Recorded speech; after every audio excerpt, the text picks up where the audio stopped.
இன்றைய நாளொரு சிந்தனை நிகழ்ச்சிக்கு உங்களை வரவேற்கின்றேன்.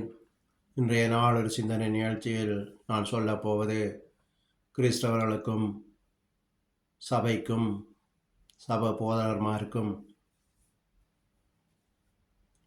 என்னென்னு சொல்லி பார்த்தீங்கன்னு சொன்னால், நாங்கள் டிசம்பர் மாதத்தில் வந்திருக்கிறோம்.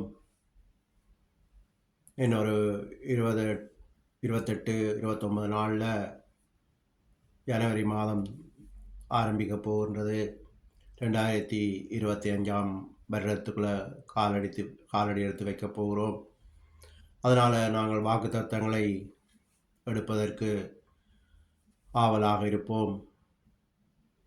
இந்த காலம் வாக்குத்தத்தங்கள் எடுக்கிற காலம் இல்லை, வெளிப்படுத்தின விசேஷங்களை அறிகிற காலம், கர்த்தர் சொல்லியிருக்கிற ரகசியங்களை அறிகிற காலம். எனவே வாக்குத்தத்தங்களை தேடி அலையாமல் வெளிப்படுத்தின விசேஷங்களை தேடி அலையுங்கள். கர்த்தருடைய ரகசியத்தை அறிய ஜனங்களுக்கு கற்றுக் கொடுங்கள். கர்த்தரை ஆசீர்வதிங்கள், கர்த்தரை ஆசீர்வதிங்கள் என்று கேட்கிற காலமில்லை. கர்த்தரை பாதுகாருங்கள், எங்களை பாதுகாருங்கள், ஒருத்தர காலத்தில் எங்களை பாதுகாருங்கள் என்று சொல்லி கேட்கிற காலத்தில் இருக்கின்றோம். ஜனங்களுக்கு சொல்லிக் கொடுங்கள் வெளிப்படுத்தின விசேஷங்களை படிப்பதற்கு. நாங்கள் இந்த காலத்தில் இருக்கிறோம் என்பது அதில் இருக்கின்றது. இப்போ நாங்கள் இருக்கிற காலம் வெளிப்படுத்தல் 6:8 இருக்கின்றோம். அதில் சொல்லியிருக்கிற எல்லாமே இப்போ நடந்து கொண்டு இருக்கின்றது.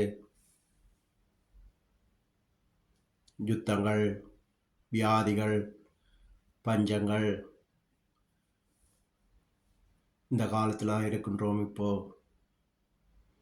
எனவே ஜனங்களுக்கு வெளிப்படுத்தின விசேஷத்தை சொல்லிக் கொடுத்து அவர்கள் ஞானத்தில் தேவனுடைய வெளிப்பாடில் நிலைத்திருக்க அவர்களை வழி நடத்துங்கள்.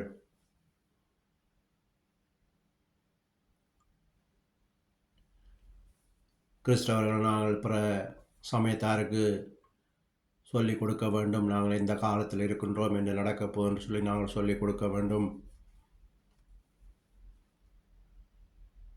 எங்கள் ஒவ்வொருவருக்கும் இருக்கிற கடமை அது. எனவே தான் சொல்லுகிறேன், வெளிப்படுத்தின விசேஷத்தை ஜனங்களுக்கு கற்றுக் கொடுங்கள், ரகசியத்தை சொல்லிக் கொடுங்கள் என்று சொல்லி இன்றைய நாளர் சிந்தனை நிகழ்ச்சியை முடித்துக் கொள்கிறேன். நன்றி, வணக்கம்.